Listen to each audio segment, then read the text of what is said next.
सुट्टं खाद्यतेल मिळत नसल्यानं ग्रामीण भागातील गोरगरीब नागरिकांना फटका बसतोय।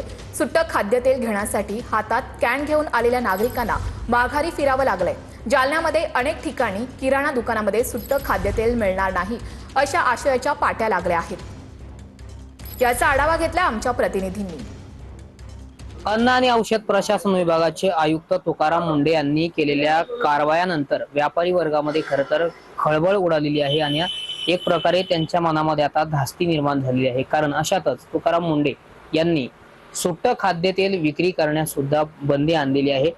मी एका किराणा दुकानात पोहोचलेलो आहे। आपण जर पाहत असाल तर या ठिकाणी आता सुट्टं खाद्यतेल मिळत नाही, मात्र एका ग्राहकाने ही 5 लिटरची कॅन जी आहे ती या ठिकाणी आणलेली आहे आणि सुट्टं खाद्यतेल मागण्याचा प्रयत्न केलेला आहे। मात्र या किराणा दुकानदाराकडून खाद्यतेल जे आहे ते सुट्टं आम्ही विकत नसल्याचं त्याला सांगण्यात आलेलं आहे। तुकाराम मुंढे यांनी जो आदेश काढला त्याचं देखील त्याने स्वागत केलेलं आहे।